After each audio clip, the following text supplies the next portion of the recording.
Bismillahirrahmanirrahim. Assalamualaikum warahmatullahi wabarakatuh.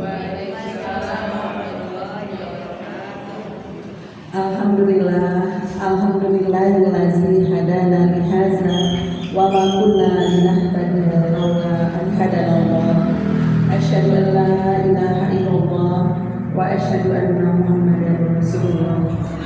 La nabiyya ba'dah. Rabbi shrah li sadri wa yassir li amri wahlul 'uqdatam min lisani yafqahul qawli. Yang kami hormati Ustadz Kiai Haji Samsul Fahri MA. Alhamdulillah ya Ustadz dan bisa hadir di masjid kita ini. Yang kami sayangi Ibu Ketua Majelis Taklim, Ibu Wiwin Widiawati, dan yang kami cintai ibu-ibu jamaah Masjid Baitur Rahman Fedora.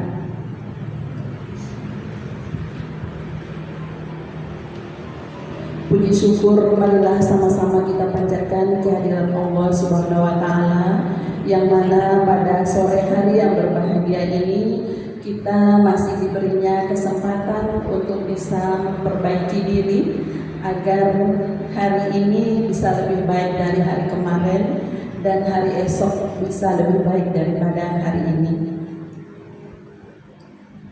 Baiklah ibu-ibu, saya akan membacakan tertib acara pada sore hari ini.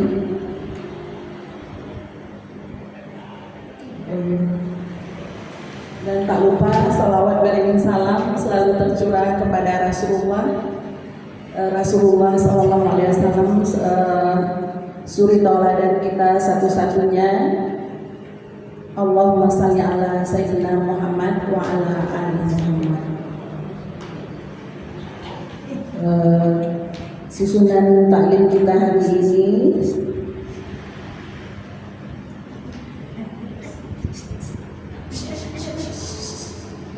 yang pertama pembukaan yang telah berlalu, yang kedua salawat bersama-sama yang akan dipimpin oleh Ibu Kamto, seterusnya pembacaan ayat suci Al-Quran yang akan dibacakan oleh Ibu Evi dan sari tilawah oleh Ibu Anis.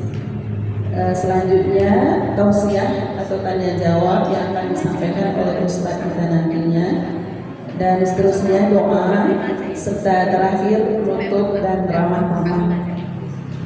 Baiklah ibu-ibu semuanya, marilah sama-sama kita buka taklim kita pada sore hari ini dengan membacakan basmalah. Dan selanjutnya kami persilakan kepada Ibu Kamto untuk memimpin shalawat.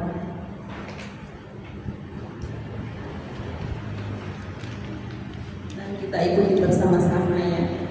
Assalamualaikum warahmatullahi wabarakatuh. Allahumma sholli wa sallim wa barik alaihi.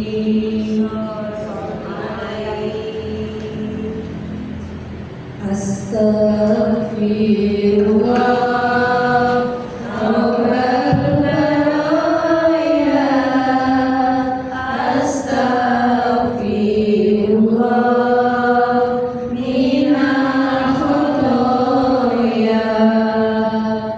Astagfirullah.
kasih kita ucapkan kepada Ibu Santo dan kawan-kawan.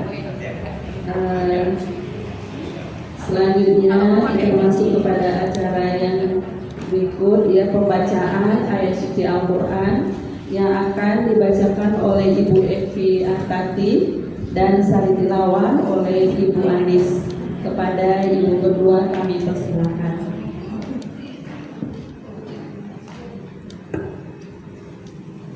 A'udzu billahi minasy syaithanir rajim.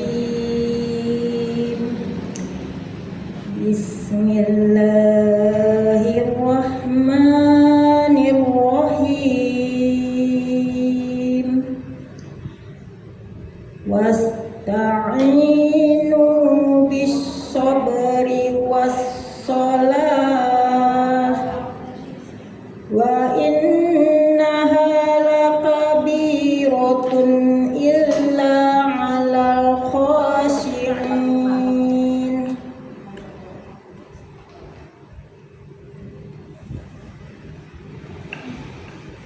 Mohonlah pertolongan kepada Allah dengan sabar dan salat. Sesungguhnya salat itu benar-benar berat, kecuali bagi orang-orang yang khusyuk. Maha benar Allah dalam segala firman-Nya. Shadaqallahul Azim.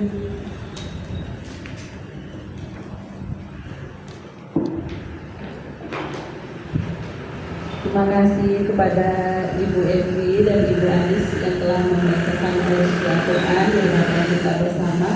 Semoga acara kita dengan dibacakan ayat suci Al-Quran tadi mendapat rahmat dan ridho dari Allah Subhanahu wa Ta'ala.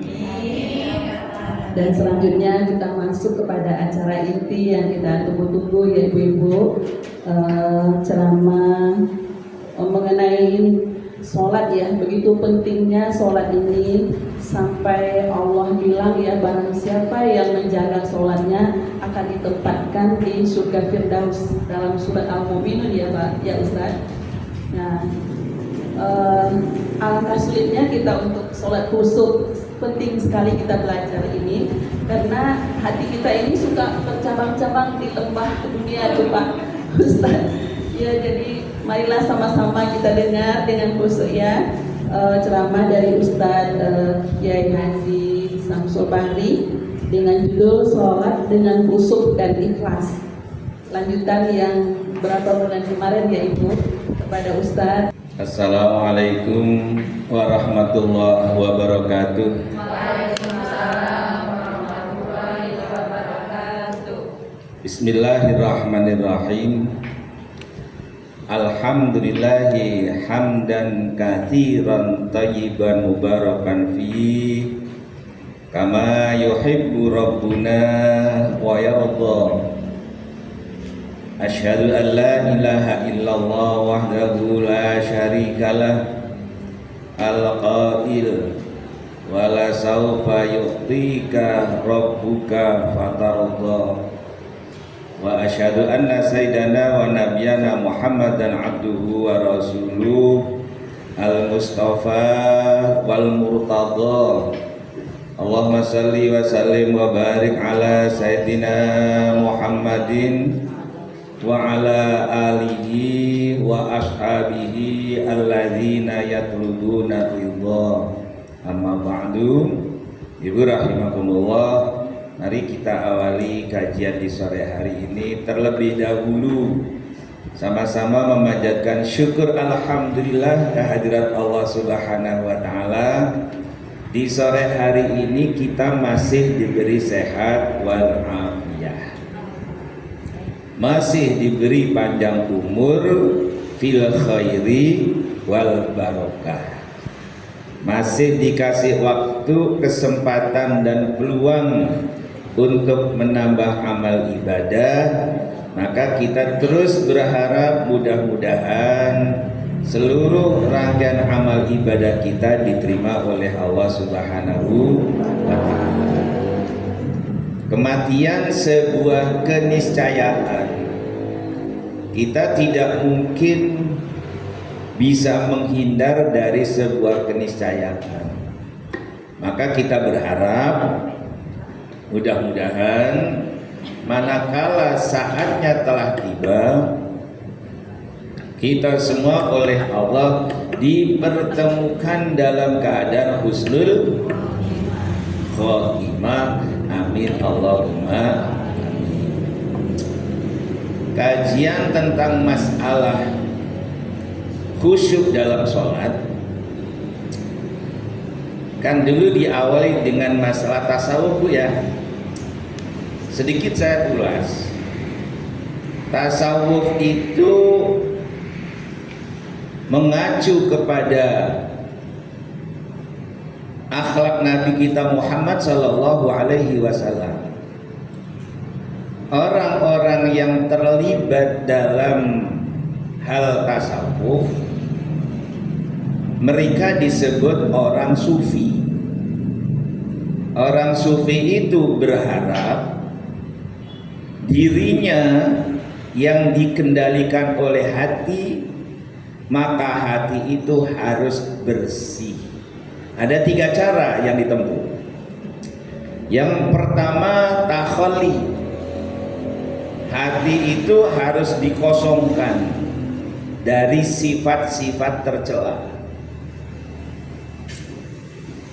Setelah hati kosong, langkah yang kedua adalah tahalli, meletakkan sifat-sifat terpuji di dalam hati. Kalau takhalli dan tahalli sudah dilakukan, maka tahap yang terakhir adalah tajalli, membangun kedekatan kepada Allah Subhanahu wa taala. Ada jalan yang ditempuh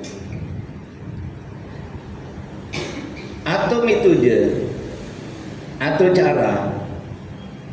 Bahasa Arabnya disebut dengan istilah thariqah. Maka orang-orang yang menggeluti dalam hal tasawuf, mereka itu membentuk metode atau cara yang disebut dengan thariqah. Bagaimana caranya dirinya semakin dekat kepada Allah. Thariqah ini banyak macamnya, Ibu. Tapi sayang juga banyak orang Islam yang anti dengan tasawuf.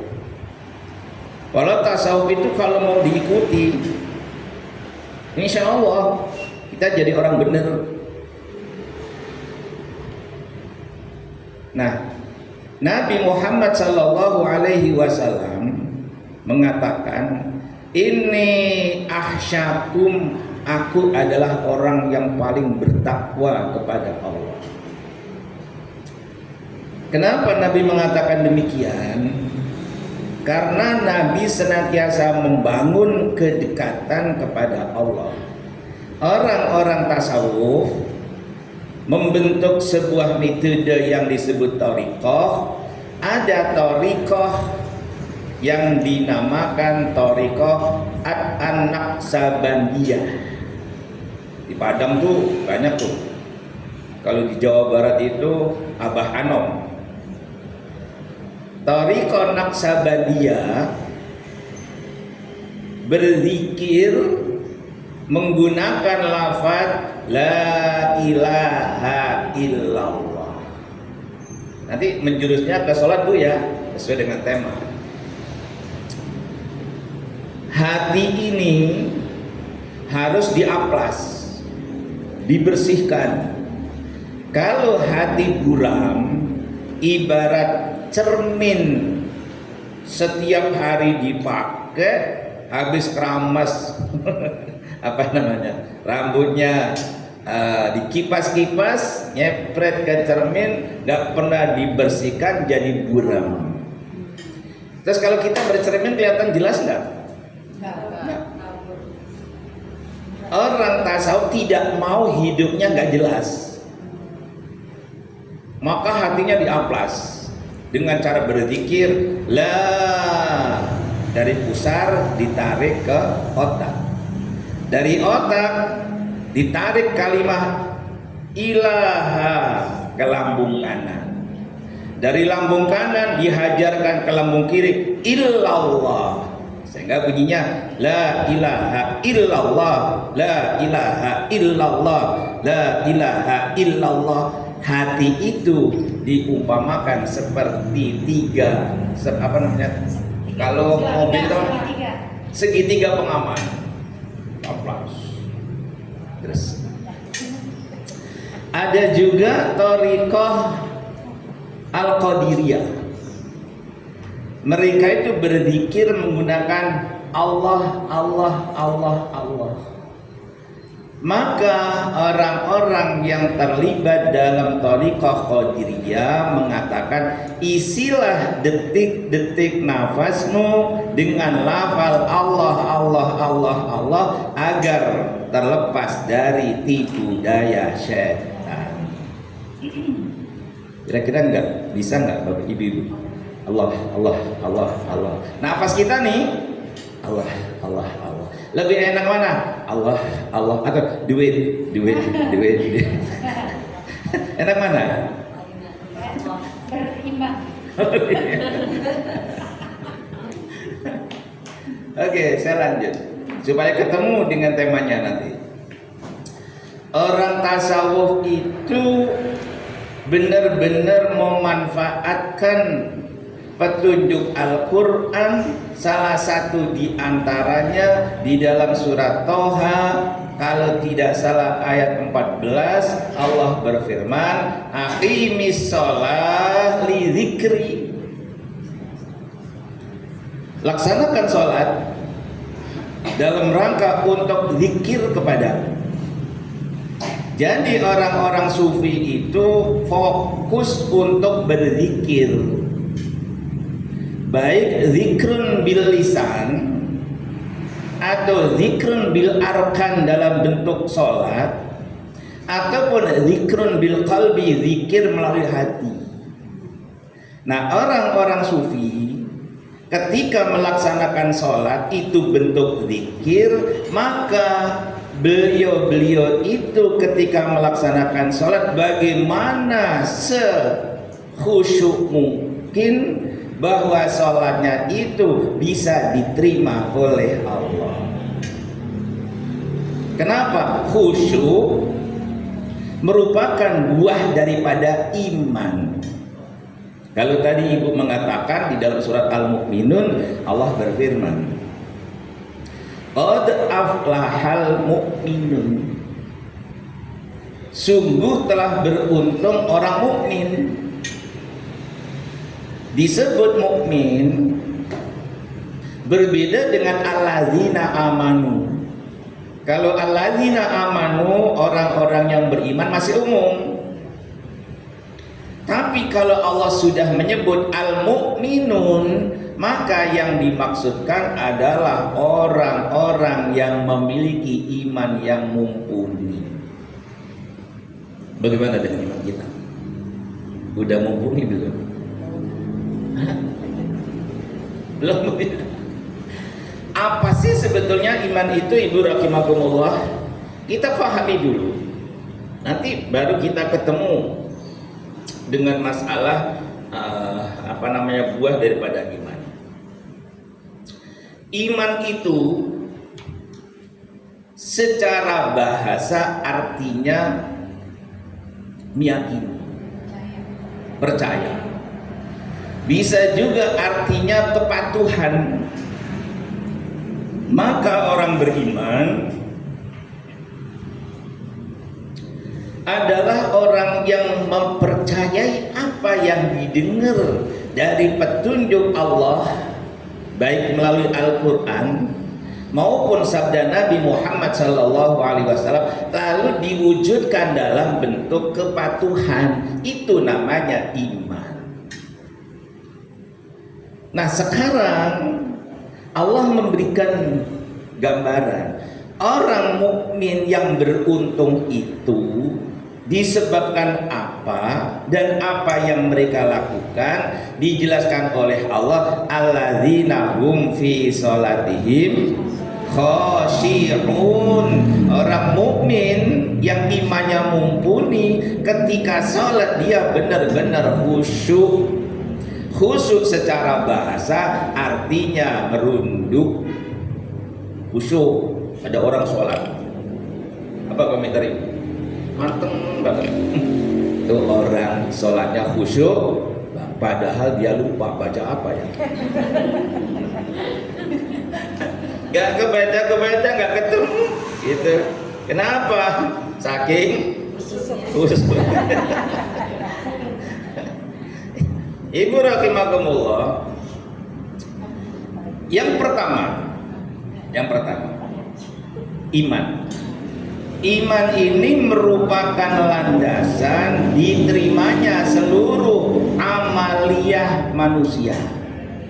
Siapapun berbuat kebaikan tanpa didasari iman gak bernilai.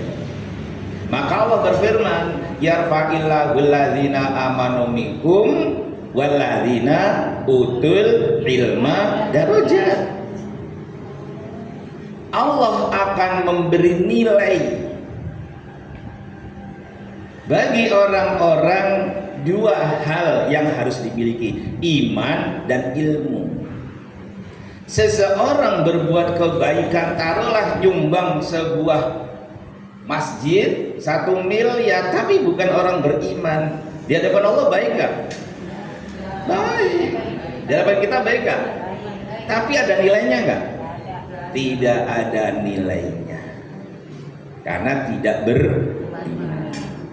Orang mukmin bersedekah, noceng. Tahu noceng? 2.000. Nah, ada nilainya enggak? Ada pahalanya enggak? Jangan heran kotak amal itu isinya rata-rata ya, karena sudah lumayan diterima oleh Allah. Begitu Ibu. Lo jangankan noceng cuma niat doang. Niatul mukmin khairun min amali. Niatnya orang mukmin itu lebih baik daripada yang dilakukannya. Makanya orang mukmin senangnya niat doang. Saya mau sedekah. Mau duit enggak? Enggak. Lalu mau sedekah kan sudah niat. Ibu rahimakumullah, dari iman itu oleh Allah dijelaskan buahnya adalah khusyuk. Di mana kekhusyukannya ketika melaksanakan sholat? Khusyuk, tunduk dan patuh terhadap yang dikhusyui. Ketika kita sholat, yang kata Allah alladzina hum fi sholatihim khashi'un, ketika sholat dalam keadaan khusyuk. Yang dikhusyui siapa Ibu? Allah. Oleh karena itu ketika sholat tidak ada yang lain kecuali hanya Allah. Maka ketika Ibu takbiratul ihram, Allahu Akbar, bebas semuanya. Yang ada hanya Allah yang maha besar. Ini baru dikatakan khusyuk. Ketika seseorang sholat, maaf nih, kalau tidak memenuhi persyaratan sholat, maka Allah tidak akan memberikan nilai walaupun dia orang mukmin. Kenapa Nabi Muhammad SAW bersabda? Hadisnya dari Ubadah bin Samit, Nabi SAW bersabda demikian Ibu, khamsu sholawatin, ada 5 fardu sholat yang harus kita laksanakan, katabahullahu alal ibadi, yang diwajibkan kepada kita sebagai hamba Allah. Berapa sholat Bu? 5 sholat. Kata Nabi, faman jaa, siapa orang yang melaksanakan bihina sholat, lam yudayi min huna syai'an istighfafan, tidak menyia-nyiakan dengan aktivitas sholat, baik berupa bacaan maupun berupa gerakan, tidak dianggap enteng, tapi semuanya dipenuhi. Maka orang yang sholatnya khusyuk adalah orang yang sholatnya itu baik berupa rukun maupun sunat terus dilaksanakan, tidak ada yang dikurangi. Ibu sholat yang pernah sudah saya jelaskan, Allahu Akbar, langsung baca Fatihah, tidak membaca doa iftitah. Doa iftitah adalah termasuk sunnah sholat, Fatihah termasuk rukun sholat. Yang ibu ambil hanya rukun sholat, sunnahnya ditinggalkan. Ini namanya menganggap enteng sholat. Kata Nabi, siapa orang yang melaksanakan sholat, memenuhi hak-haknya sholat, tidak menganggap enteng sholat, maka kana lahu indallahi ahdun ayudkhilahul jannah. Ada janji dari Allah, orang yang sholat seperti ini dijamin masuk. Itu kalau memenuhi haknya sholat. Sekarang kalau kebalikannya, waman ata bihinna, siapa orang yang melaksanakan sholat, walam yakti bihinna, tidak memenuhi hak-haknya sholat. Apa kata Nabi SAW? Falaisa lahu indallahi ahdun, Allah tidak berjanji apa-apa kepada orang yang sholat dengan mengurangi hak-haknya sholat. Wa in sya'at khalahul jannah, kalau Allah menghendaki orang ini bisa masuk surga. Tetapi kalau Allah tidak menghendaki, maka boleh jadi azabahu, Allah akan menyiksa orang ini. Sehingga ukuran suksesnya amalia kita itu bukan yang lain ibu, kecuali masalah sholat. Maka Nabi bersabda, awwalu ma yuhasabu bil abdu yaumal qiyamati min a'malihim as-sholat. Yang pertama kali akan dimintai pertanggungjawaban dari seluruh amalia kita. Ibu bersedekah bagus, ngaji bagus, haji bagus, umroh bagus, tapi semua itu dinomor duakan. Yang pertama kali oleh Allah akan dipertimbangkan adalah urusan sholat. Insyaallah kalau sholatnya sukses, bagus, soluha sairu amalihi, maka amaliyah yang lain dianggap sukses. Tidak ada kata yang lain kecuali kita harus sholat, benar-benar sholat. Masih ingat waktu yang lalu saya jelaskan, ada seseorang sholat lalu oleh Nabi disuruh sholat lagi gitu bu ya. Saya ulang.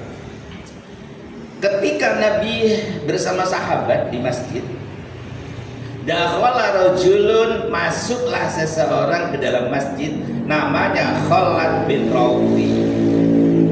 Khalad bin Rafi. Orang ini sholat. Selesai sholat, Assalamualaikum ala Nabi sallallahu alaihi wasallam, lalu ia mengucapkan salam. Assalamualaikum ya Rasulullah. Waalaikumsalam warahmatullahi wabarakatuh. Apa kata Nabi? Irji fasolli fa innaka lam tusolli. Ayo kamu kembali. Kamu belum sholat. Padahal orang itu sudah selesai melaksanakan. Berangkat lagi bu. Allahu Akbar. Selesai sholat, kembali lagi pada Nabi. Assalamualaikum ya Rasulullah. Waalaikumsalam. Irji, ayo kamu kembali. Fasolli, kamu sholat lagi. Fa innaka lam tusolli, karena kamu belum sholat. Balik lagi tuh. Sampai 3 kali. Kalau ibu diperlakukan seperti itu bagaimana? Gimana? Ibu udah sholat nih, terus ada seseorang lihat, ibu silakan sholat lagi bu, ibu kan belum sholat. Apaan sih orang tadi udah sholat kok? Udah lah ibu sholat lagi, ibu sholat. Selesai sholat, disuruh sholat lagi.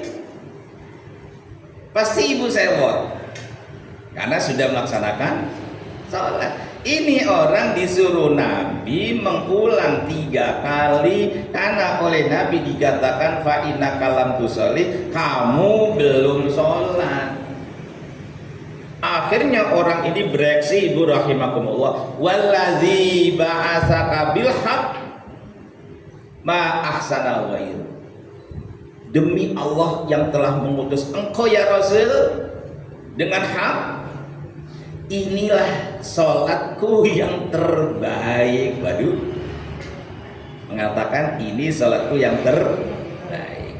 Kalau saya disuruh mengulang sampai 3 kali, Alamani, tolong dong jelaskan kepadaku supaya sholatku benar. Kenapa Nabi menyuruh orang ini sholat lagi? Karena dianggap sholatnya tidak benar. Yang paling repot kalau kita sendiri merasa sholatnya sudah benar.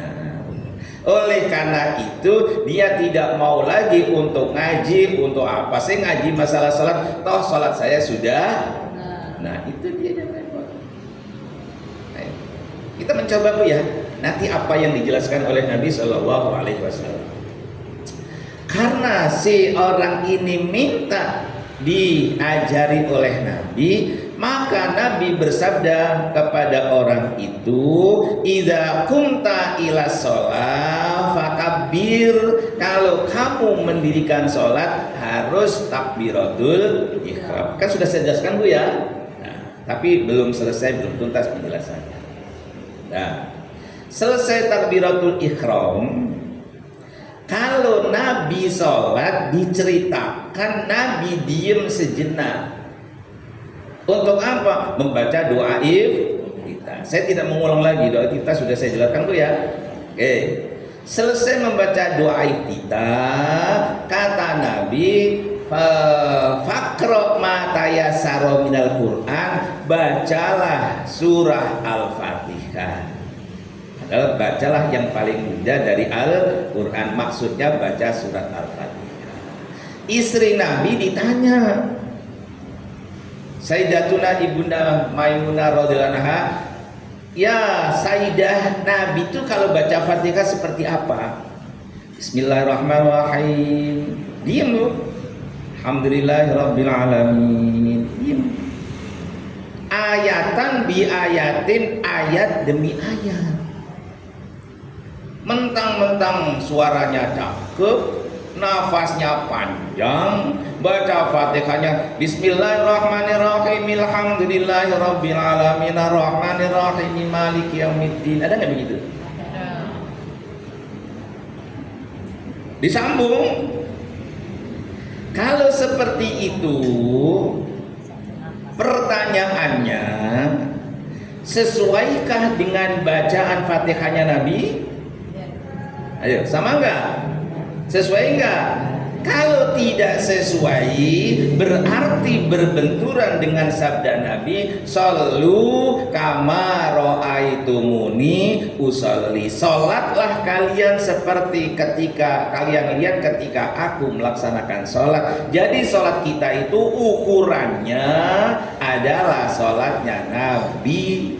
Maka kita wajib mencari informasi, mencari tahu bagaimana sih tata cara Nabi melaksanakan sholat, supaya ketemu dengan alladzina hum fi sholatihim khashi'un. Begitu Ibu rahimakumullah. Pernah Ibu lihat video yang di Jawa Timur ada sholat tarawih 23 rakaat cuma 10 menit? Benar kan? Apakah itu sesuai dengan sholat Nabi? Tidak. Maka karena itu perlu banget ibu ngaji masalah ini. Maka kata Nabi Shallallahu Alaihi Wasallam, selesai takbiratul ihram, kalau Nabi sholat diem baca dari kita, setelah baca Fatihah Nabi membaca surah. Membaca surah hukumnya sunnah. Kalau ibu sholat sendirian namanya sholat munfarid, bacalah surah. Tapi kalau sholat berjamaah cukup membaca Al-Fatihah sesudah imam selesai membaca Al-Fatihah. Suratnya untuk makmum tidak dihukumkan sunnah. Sebab kata Nabi, ketika kamu sholat di belakangku, jangan membaca apapun kecuali Al-Fatihah. Doa iftitah bagaimana? Kan sesudah takbiratul ihram. Sesudah Nabi membaca Fatihah, kita tidak diperkenakan baca apapun kecuali membaca surat Al-Fatihah.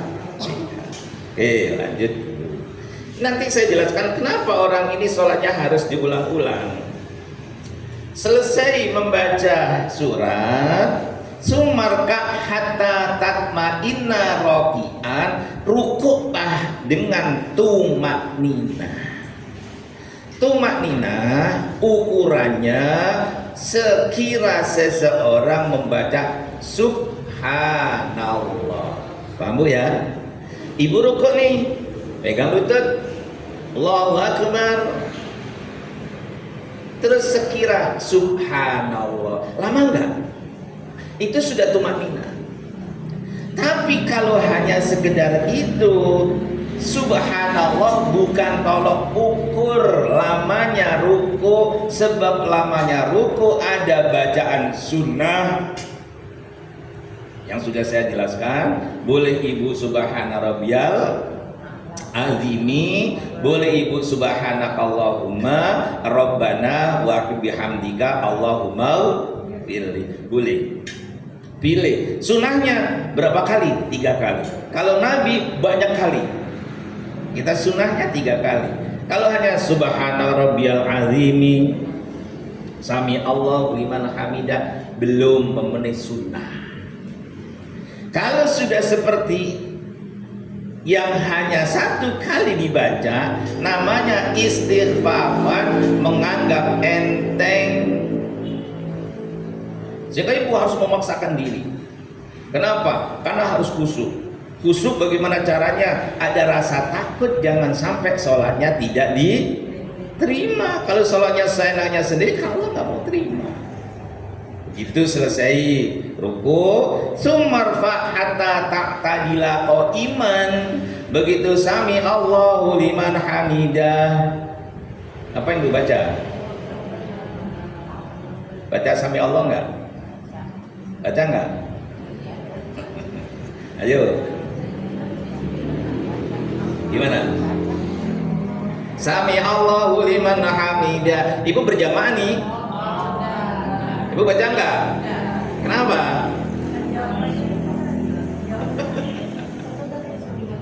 Ayo. Ini perlunya ngaji nih. Oke. Kata Nabi, idza qala sami Allahu liman hamidah. Kalau imam mengucapkan sami Allahu liman hamidah, faqulu rabbana walakal hamd. Benar enggak? Maka bacalah rabbana walakal hamd. Ini harus dirunut. Bacaan iktidal bukan rabbana walakal hamd. Saya ulang. Bacaan iktidal bukan rabbana walakal hamd, tapi sami Allahu liman hamidah. Ibu mau sujud, bacanya apa? Ibu mau sujud, bacanya apa? Allahu Akbar. Ibu mau duduk di antara 2 sujud, bacanya apa? Allahu Akbar. Nah, ibu iktidal bacanya apa?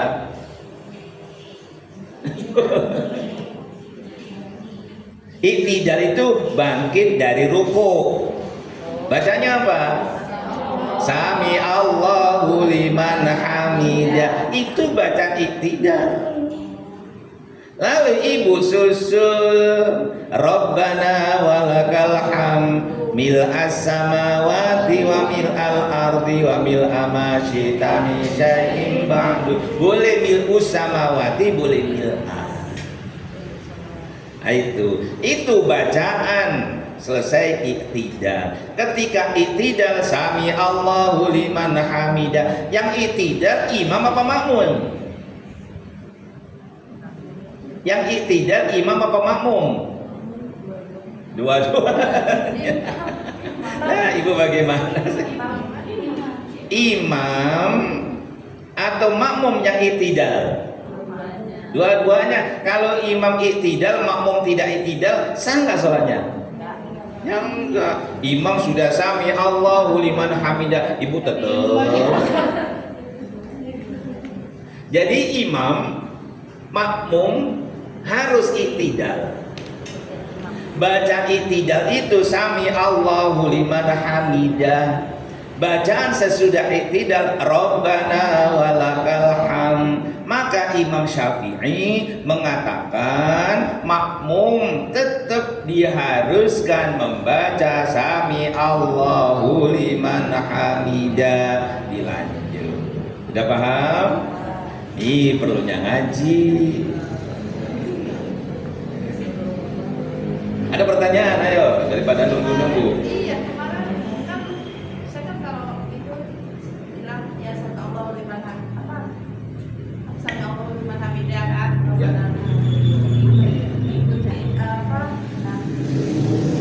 Kan itu kan sami Allahu liman hamidah gitu kan. Ya. Saya juga bilang sami Allahu liman hamidah. Ya. Tapi waktu kapan tuh ngaji di sini bilangnya kita nggak perlu jawabnya sami Allah, jawab aja Rabbana walakal hamd. Itu kan bukan menjawab. Jadi tetap Jawabannya Rabbana walakal hamd. Adapun bacaan i'tidal, saat i'tidal sami Allahu liman hamidah. berarti tetap ya Ustaz. Jadi bingung nih. Berarti sama seperti kita. Ucapan sami Allahu liman hamidah sejak awal Nabi mengajarkan tata cara sholat, itu yang dibaca sami Allahu liman hamidah. Begitu usai sudah terbiasa membaca sami Allahu liman hamidah, ditambah oleh Nabi, kamu sholat berjamaah imam sami Allahu liman hamidah, i'tidal kan? Kita juga i'tidal sami Allahu liman hamidah. Apa kita baca? Rabbana walakal hamd. Berarti kita tetap ikutin imam ya sami Allahu liman hamidah, kita lanjutin Rabbana walakal hamd. Sebetulnya bukan mengikuti imam, memang itu baca i'tidal. Iya. Maksudnya Iya. Ya terserah ya Bu ya. Sebab ada penceramah atau ustadz yang mengatakan nggak perlu sami Allahu liman hamidah. Karena kata Nabi, idza qala sami Allahu liman hamidah, tatkala imam mengucapkan sami Allahu liman hamidah, faqulu, kamu ucapkan Rabbana walakal hamd. Kan begitu. Ada ustadz yang mengartikan seperti itu. Imam Syafi'i mengatakan sami Allahu liman hamidah itu tetap dibaca sebagai bacaan gerakan i'tidal. Mau ikut Imam Syafi'i itu ikut ustadz itu? Lah si ustadz itu belum tentu hafal Al-Quran. Imam Syafi'i itu usia 7 tahun sudah hafal Al-Quran. Karangan kitab-kitabnya dipakai seluruh umat di dunia ini, umat Islam. Lah si ustadz itu tingkat RT aja belum tentu dikenal. Kayak saya. tapi bagus dipertanyakan. Ya bagus. Justru kan selama ini kan ngikutin imam kan sami Allah bilang sami Allahu liman hamidah, ya kita Imamnya siapa? enggak maksudnya Ya makanya ikuti Imam Syafi'i. bukan maksudnya waktu kita sholat. Jangan ikuti Imam Sartono. Gitu Bu ya. Ya itu pilihan. Silahkan aja mau ikut yang mana. Ikut penjelasan saya boleh. Enggak lah, tidak percuma sholat kan enggak benar. Udah Bu ya. Nah, begitu selesai i'tidal, Nabi itu fakornya, tulang punggungnya itu tegak lurus. Jangan ngedoyong badannya itu, tegak lurus. Begitu selesai membaca, yang enak, pokoknya dilaksanakan dengan enak itu. Sumasjud hatta tasjuda sajidan, hatta tasjuda qaiman sajidan, maka sujudlah hatta tatma'inna sajidan, hingga kamu benar-benar tumaknina ketika sujud. Ketika sujud itu yang harus nempel pertama dahi. Kalau hidungnya itu bangir, boleh pakai hidungnya. Tapi kalau hidungnya cunglem, macam hidung saya, jangan memaksakan diri nanti kepencet gitu ya. Tapi sunnah. Terus bertumpu di dua tulang tangan, di dua tulang lutut, di dua tulang jari-jari kaki. Jari-jari kaki itu harus begini, Bu. Jangan begini. Jadi jari-jarinya dihadapkan ke kiblat. Itu. Kecuali kalau jari-jarinya kena asam urat. Gak bisa ditekuk. Jangan dipaksakan. Tapi diusahakan tawajuh ila kiblat. Berikutnya, setelah ketika sujud, jangan sampai ibu pakai mukena, apa namanya, kicut ya? Bener kicut. Ciput.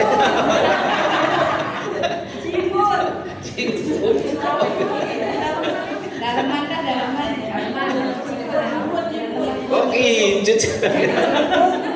Kalau kicut kan pencong. Kalau kicut apa? Pencong. Oh, bencong. Apa tadi ciput ya? Oke, ya Allah, salah nyebut. Iya.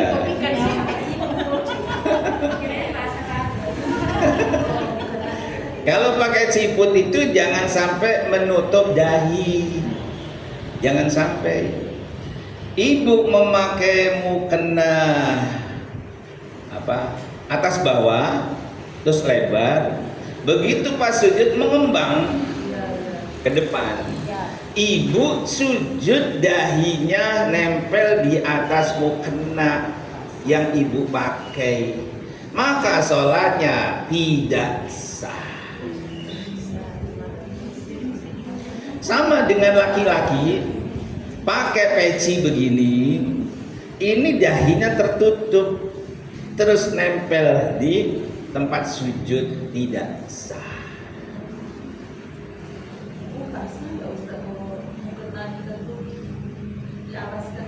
Nggak sah. Sama halnya pakai ciput tadi itu. Kalau kita tarik gimana? Jadi tarik mestinya. Nggak apa-apa. Waktu sholat kita tarik aja dikit. Iya. Sama halnya bapak-bapak pakai imamah, pakai surban panjang. Begitu sujud menghampar ke depan, terus sujud di atas surban yang dikenakan itu batal sholat. Kecuali kalau surbannya dilepas, dihampar di depannya nggak ada masalah. Tapi kalau dipakai nggak boleh. Ibu bawa mukena dua, satu dipakai, satu pakai, boleh. Ya boleh, sama-sama pakai mukena. Tapi kalau mukena yang dipakai itu tidak boleh. Hanya yang enak, yang tumaknina. Baca subhanakallahumma rabbana wa bihamdika Allahumma firli. Ibu semakin tenang di dalam sujudnya, ditambah Allahumma firli dzambi kullahu dikahu wajilahu wa awalahu wa akhirahu wa sirrahu wa alaniyatahu. Wah, semakin mantep. Apa?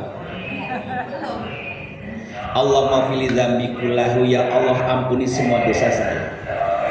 Dikahu yang kecil, wajilahu yang besar, wa awalahu yang awal, wa akhirahu yang akhir, wa sirrahu yang tidak kelihatan, wa alaniyatu yang nampak. Baca dalam hadis sahih Muslim, rawahu Muslim. Nabi kalau sholat seperti itu. Kalau tidak sempat setiap sujud, bacalah pada sujud yang terakhir. Allahumma fili dzambi kullahu diqahu wajilahu wa awalahu wa akhirahu wa sirrahu wa alaniyatahu. Kira-kira sanggup nggak? Salat itu ibu, maaf ya, salat fa innahu yunaji rabbahu, sebetulnya kita sedang berkomunikasi dengan Allah.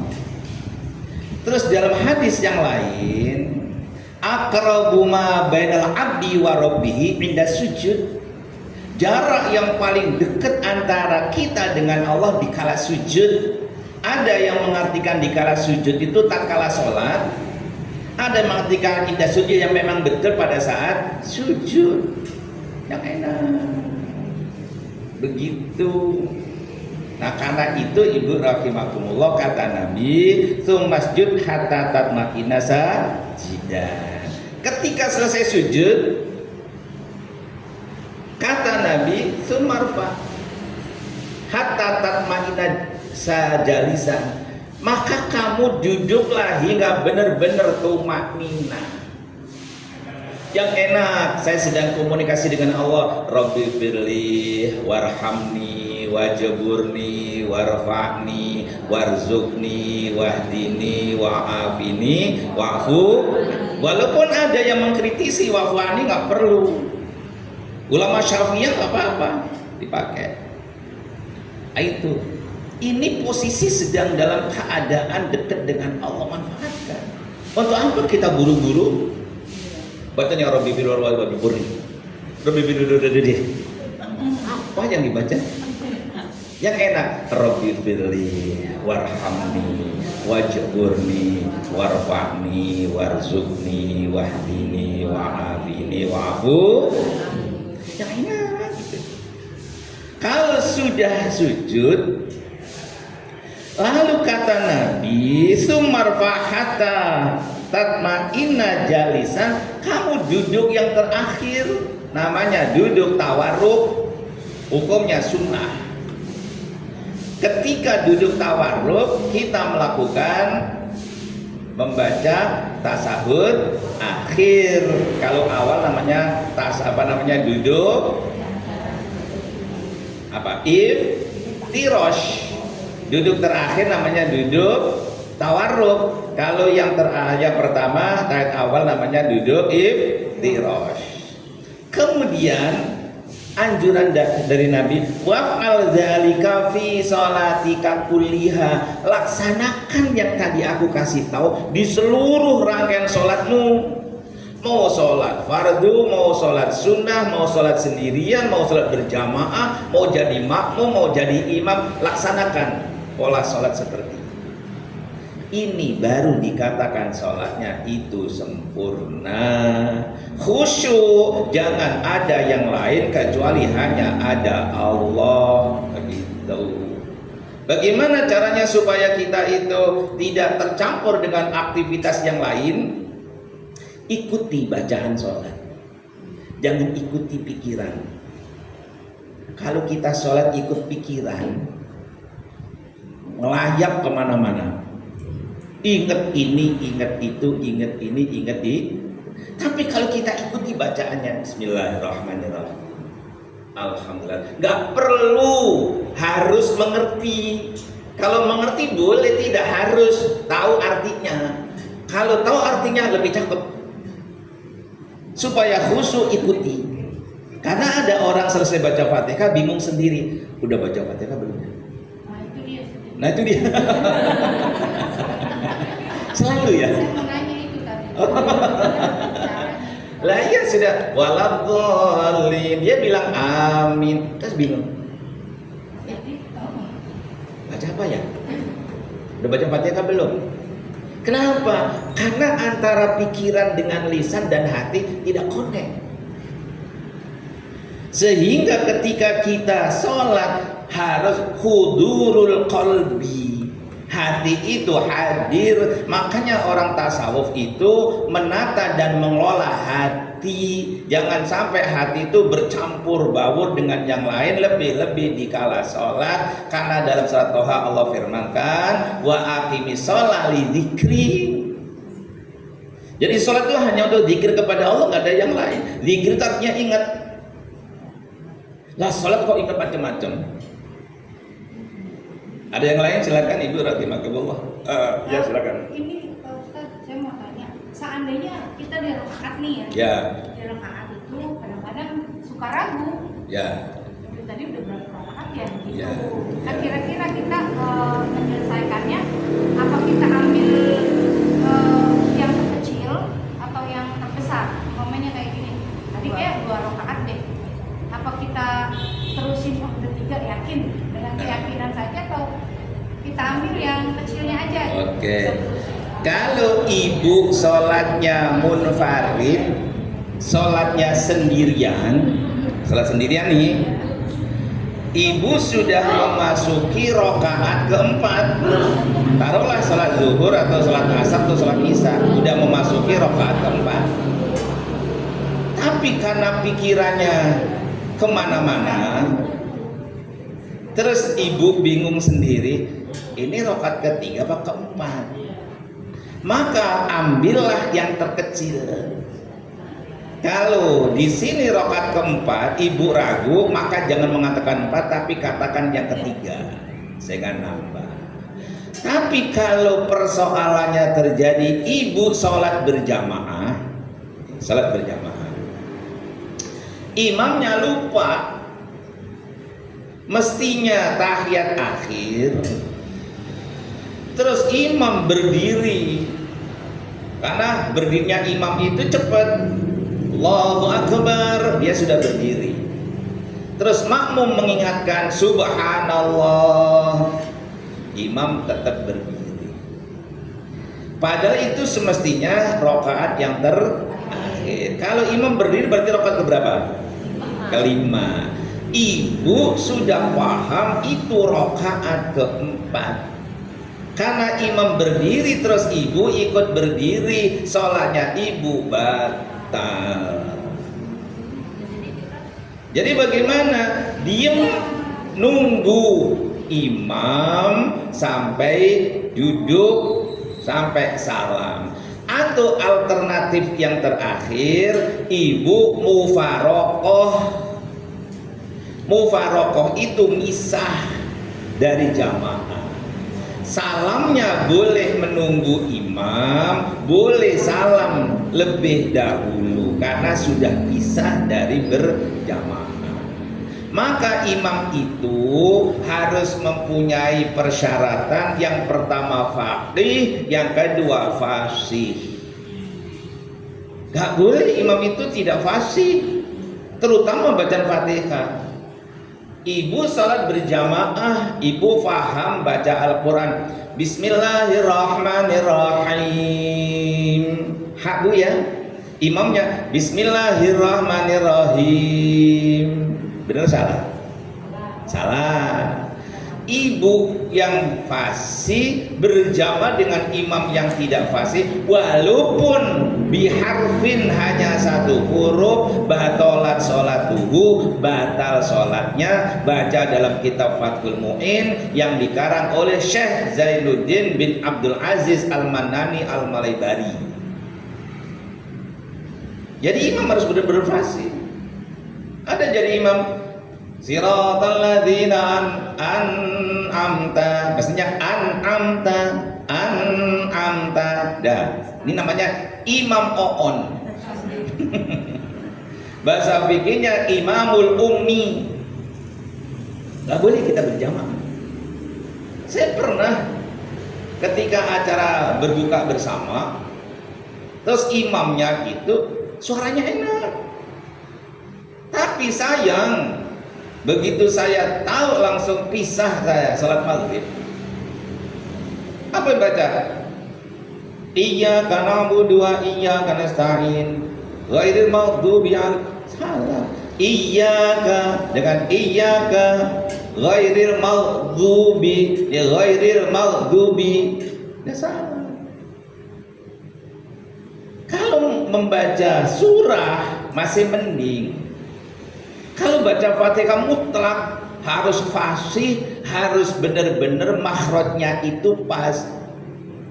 Ihdinas siratal mustaqim. Ihdinas siratal mustaqim. Mustaqim. Enggak sama. Bisa.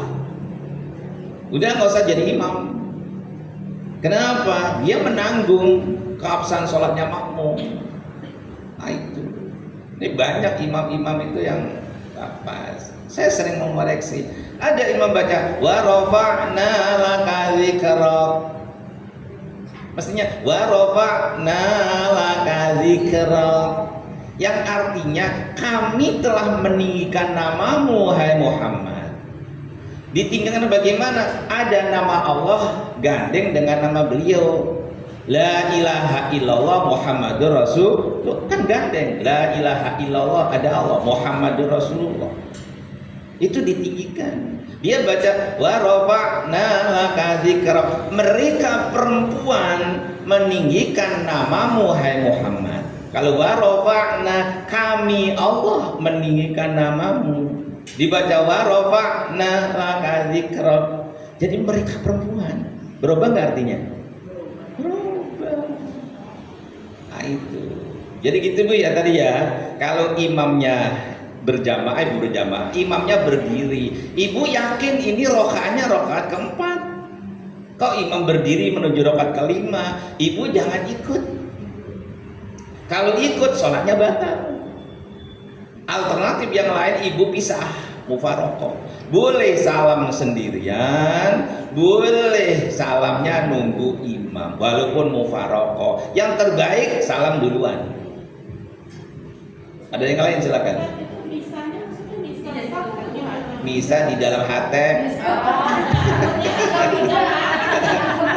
Yang misa sambil loncat lagi. Iya, misa dari jamaah gitu.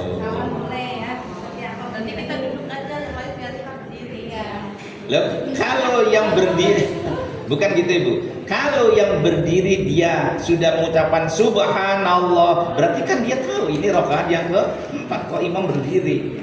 Kok dia ikut berdiri? Berarti ngikuti yang salah. Iya, maksudnya berarti kan Kita tak diam dalam posisi duduk itu. Iya. Terus mau nanya lagi. Boleh. Itu yang tadi yang apa doa sujud. Ya. Subhana rabbiyal a'la. Kan tadi Ustadz bilang ada tambahan apa tadi yang ya Allah apa? Yang Yang itu Yang panjang kan Allah maufili dzambi. Nah, itu dibacanya waktu Sujud. iya, waktu sujud setelah kita baca subhana rabbiyal. Tentu setelah subhanakallahumma rabbana wa bihamdika Allahumma ufirli 3 kali kan sunahnya.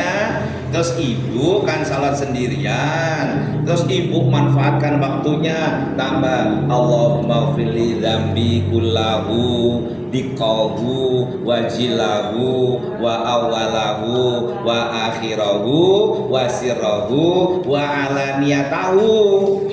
Ini manfaatkan betul, ini Nabi yang melaksanakan. Ya, kalau tidak bisa setiap sujud, lakukan hanya pada sujud terakhir. Walaupun ibu berjamaah, imam sudah duduk di antara 2 sujud, ibu sendirian membaca Allahumma fili dzambi kullahu biqahu wajilahu wa awalahu wa akhirahu wa sirrahu wa alaniyatahu. Cakep kali itu. Gimana? Yuk. Ustaz, boleh dikirimin doa ke grup. Itu kan bisa dibaca. Ya.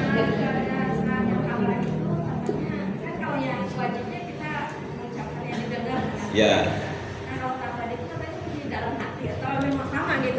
Kata siapa? Baca. Lah kan kata siapa dulu? Iya. Ibu membaca itu boleh bersuara, tapi kalau berjamaah jangan mengganggu kiri kanannya. Apalagi habis makan jengkol nggak gosok gigi lagi. Iya. Iya. Bacanya subhanakallahumma rabbana hamdika Allahumma fi dalam hati boleh, yang penting baca. Itu. Mau dibaca pelan-pelan bersuara, asal jangan kenceng-kenceng, makanya subhanakallahumma boleh. Itu. Ada yang lainnya silakan.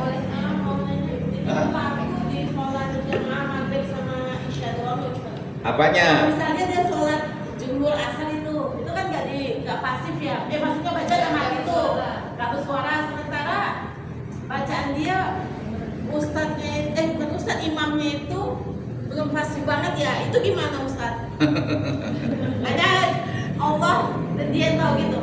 Kalau ibu sudah paham ketika sholat jahar imamnya bacanya tidak fasih, terus dia jadi imam sholat zuhur, ibu paham betul imamnya tidak fasih, bacanya nggak beres, ibu tetap berjamaah sama dia. Namanya orang fasih berjamaah dengan imam ummi, maka sholatnya makmum. Menurut Syekh Abdul Aziz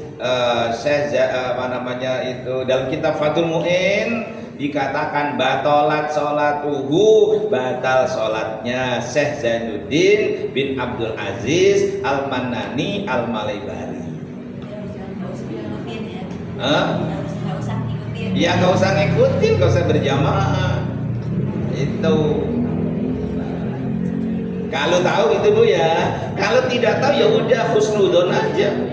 Itu toh imam yang bertahu. Sehingga kata Nabi nih, inna surakum antuk bala sholatukum, yang paling menyenangkan untuk kita nih manakala sholat kita tuh diterima. Itu fal ya ummakum khiyarukum, sebaiknya yang menjadi imam kalian yang terbaik. Fa innahum wabdukum bainakum wa rabbikum, karena imam itu dubes kita yang menghubungkan kita dengan Allah. Jangan sampai dubes itu plongak-plongok. Lah jadi dubes negara kalau di luar negeri sana itu gak ngerti tentang masalah Indonesia, plongak-plongok. Imam juga begitu, harus fasih. Jangan orang itu ambisi pengen jadi imam pada bacaan. Iya. Kadang kayak kita pergi kemana gitu Ustaz ya. Ada orang yang ini sama-sama jamaah, sama-sama ini kan di mana? Jadi pasti silakan. Iya. Iya. Mau tidak mau harus ikuti. Ya kalau umpamanya orang itu nekat, terus ibu paham bahwa bacaannya Fatihahnya khusus baca Fatihahnya rusak, ibu jangan ikut. Begitu pas sholat kok baca Fatihahnya tuh rusak, ibu mau maroko, ibu pisah, jangan lanjut karena ibu paham. Begitu. Khusus Fatihah. Kecuali kalau imamnya baca surat, mana suratnya nggak lengkap. Yang pernah saya ceritakan di Jakarta Barat sana itu, dia baca suratnya Al-Maun. Bismillahirrahmanirrahim. Ara'aital ladzi yukadzibu biddin fadzalikal ladzi yad'ul yatim wa la yahuddu 'ala ta'amil miskin wa wailul likulli humazatil lumazah. Lebih serius kejadian. Iya. Terus iya, terus diingatkan subhanallah, ganti surat. Yang dibaca surat Al-Kafirun. Begitu Al-Kafir melintir nggak kelar-kelar. La a'budu ma ta'budun wala antum abiduna ma a'bud wala ana abidu ma abadtum wala antum. Terus saja subhanallah, ganti surat yang lain. Ternyata juga nggak sempurna. Akhirnya imamnya marah. Udah kagak haji.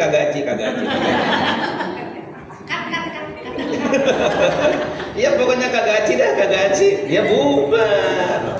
Semestinya ketika fawailul lil musalli, kan itu kan dia baca fawailul likulli humazatil lumazah, subhanallah, ya sudah Allahu akbar, selesai gitu. Nihil. Jangan sampai seperti yang terjadi di ujung pandang. Ini cerita nyata. Imamnya nggak ngerti, ketika imamnya batal pas saat ruku, kan ruku ya, paham ya, ruku ya, ruku. Imamnya hitut, terang tak hitut. Habis begitu imamnya bingung karena nggak ngerti caranya. Kebetulan di sini ada pintu keluar. imamnya berjalan dalam posisi ruku. Loh iya, nah, itu bener-bener itu. Jadi tidak sami Allah enggak, jadi tangannya masih posisi menggenggam lutut, dia keluar dari pintu sebelah. Nah, itu. Nah, makmumnya kan celingak-celinguk, ini kok nggak sami Allah man hamidah, ternyata imamnya hilang. Semestinya si imam itu kalau tak ilmunya begitu batal sami Allahu liman hamidah menghadap ke makmum. Menghadap. Caranya bagaimana? Pegang hidungnya. Iya gini. Nah, ketika pegang hidung, makmum yang di depan belakangnya itu harus ngerti, jangan nanya. Imamnya nggak lihat ngomong juga. Kata makmumnya nggak bisa begitu. Jadi bagaimana? Ketika pegang hidung, dia minggir, makmum yang di belakangnya itu maju ke depan. Iya, itu ilmunya. Kalau nggak ilmunya, itu kejadian nyata. Begitu pas kentut, ya keluar sambil dalam posisi terus. Gitu Bu ya? Udah cukup? Kalau kita sholat jamaah, kita nggak belum tahu nih imamnya, tiba-tiba di perjalanan gitu, imam cepat bacaannya. Ibu perjalanan kemana? Dalam sholat. Oh ya Allah. Kita nggak apa-apa keluar ya Ustaz. Keluar. Keluar dari sholat jamaah. Oh iya. Artinya misah. Misah. Mufarokoh bukan keluar. Semuanya kita di saf pertama nih gitu. Ya. Berarti kita mundur ke belakang. Oh enggak, yang ibu tanyakan tadi kan. Posisinya Bukan mundur, tetap di situ. Ibu lihat misah. Iya. Gerakannya boleh mengikuti imam karena khawatir menimbulkan fitnah. Itu. Jadi niat aja gitu Bu. Di hati. Iya.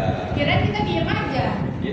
Ya enggak lah, kan sholat. Enggak pas yang tadi bilang polisi itu siap itu. Ayo beda. Bedain pertanyaan. Ada lagi pertanyaannya nih Ustaz. Boleh. Kalau kita berjamaah kan kadang imam kasih tahu sholatnya lurus dan rapat gitu ya. Ya. Nah, kadang-kadang berjamaahnya mencang-mencang gimana nih Ustaz? Imam itu disunahkan menghadap ke makmum sebelum takbiratul ihram seraya mengucapkan sawu sufufakum fa inna taswiyata sufuf min tamamis shalah. Dalam hadis yang lain sawu sufufakum fa inna taswiyata sufuf min iqamatis shalah. Ada dua redaksi. Artinya luruskan barisanmu karena lurusnya barisan termasuk kesempurnaan sholat. Nah itu lah. Harus rapi, harus rapet. Jangan saya nanya sendiri makmum. Satu lagi Boleh. Boleh baca. Sampai Isya ya. Bebas. Kadang kalau kita sama-sama perempuan mau sholat ada 3 orang gitu ya. Sering diminta izin imam sama teman gitu. Ya. Nah berarti kita harus yakin ada yang sudah sunnah. Lihat dulu tapi. Iya. Kalau oh Iya. Nggak dengar kita biar tahu sih. Pertanyaan Oh ya udah. Pertanyaan beliau itu ketika sholat sama-sama perempuan terus disuruh jadi imam, kok kita yakin bacaan Fatihahnya itu bagus, ya lebih baik jadi imam. Kalau tak yakin ya nolak aja. Kalau yakin bagus. Gitu. Itu Bu ya. Oke dah, lain waktu kalau memang mau nambah lagi. A'udzubillahi minasyaitonir rajim. Bismillahirrahmanirrahim. Alhamdulillahirabbil alamin hamdan yuwafi ni'amahu wa yukafi mazida. Ya Rabbana lakal hamdu kama yanbaghi li jami sultanik. Allahumma shalli ala sayyidina Muhammadin wa ala alihi wa sallim. Alhamdulillahi rabbil alamin. Allahumma lakal hamdu wa lakal mushtaka wa antal musta'anu la haula wa la quwwata illa billahil aliyil azim. Nasta'inuka ala fasadin finna wa nasta'inuka ala fasad fasahadin fina wa nas'aluka sholaha amrina kulli Allahumma arzuqna fahman nabiyyin wa hifdzal mursalin wa ilhaman malaikatil muqarrabin wa akrimna bi nuril ilmi waftah alaina wa barakatika wa zakina ma nasina ya dzal jalali karam Allahumma atina fid dunya hasanah wa fil akhirati hasanah wa qina adzabannar walhamdulillahi rabbil alamin. Kita tutup bersama dengan membaca subhanakallahumma rabbana wa bihamdika asyhadu an la ilaha illa anta astaghfiruka wa atubu ilaik. Kurang lebihnya mohon maaf. Assalamualaikum warahmatullahi wabarakatuh. Waalaikumsalam warahmatullahi wabarakatuh. Alhamdulillah alamin ya ibu-ibu. Pelajaran yang sangat berharga buat kita karena sholat kita ini begitu pentingnya ya, sampai Ustadz bilang tadi yang pertama dihisab kelak itu adalah sholat kita. Kalaulah sholat kita ini tidak baik, tidak akan diterima semua amalan kita, kan bahaya banget ya Kak. Jadi memang penting kita mengurus sholat ini. Kalau saya merasakan belum cukup 2 kali pertemuan sama Ustadz. Saya butuh belajar ini terus, sholat ini lebih baik gitu. Masalah sholat. Iya benar, bacaannya kita kadang belum fasih gitu ya, cara sholatnya belum seperti sholat Rasulullah. Jadi terima kasih banyak Ustaz. Saya kalau ingat sholat ini kayak mau nangis gitu Ustaz, akut gitu, apakah sholat kita ini diterima apa tidak gitu. Karena ada hadis juga saya dengar, apakah betul hadis itu nanti kalau sholat kita itu tidak bagus, sholat itu diterima Allah dan dikembalikan ke kita seperti kain pel, dilempar ke wajah kita seperti kain pel. Itu kan ya Allah gitu ya, kita udah sholat berulang-ulang tapi sholat kita belum bagus, belum diterima sama Allah. Itu kan auzubillah ya. Penting benar belajar bersyukur semua ibu-ibu yang bisa hadir hari ini, supaya sholat kita bisa lebih baik ya dari yang tadinya ya. Insyaallah. Iya, banyak kekurangan, kehabisan. Sedikit saya tambah. Iya. Kalau kita mau belajar full masalah sholat, termasuk bacaan-bacaan selesai sholat sunat, itu masih banyak. Iya. Jadi kita khusus bagaimana sholat kita benar. Iya benar Ustaz. Yang benar. Iya. Sholat ini benar. Karena hanya sholatlah yang menentukan nasib kita ke depan. Di akhirat ini karya terindah yang mau kita persembahkan kepada Allah. Ya, Sholat. Ya benar. Jadi apa yang kita banggakan nanti di hadapan Allah kecuali sholat. Iya. Dan kita bangga dengan sholat. Iya. Jangan mengatakan udah capek-capek sholat kok nggak ada gunanya gitu. Jangan. Rasulullah aja nangis waktu mau meninggal mengingat sholat umatnya gitu ya. Iya. Gitu Ibu ya. Ya, terima kasih banyak Ustadz. Marilah sama-sama kita tutup. Tadi kita udah tutup sama Ustadz. Kita tutup dengan baca hamdalah. Alhamdulillahirrahmanirrahim. Terima kasih banyak Ustadz, ibu-ibu semuanya, Ibu Wiwin yang telah memfasilitasi kami. Dan saya tutup dengan membaca salam. Assalamualaikum warahmatullahi wabarakatuh. Waalaikumsalam warahmatullahi wabarakatuh.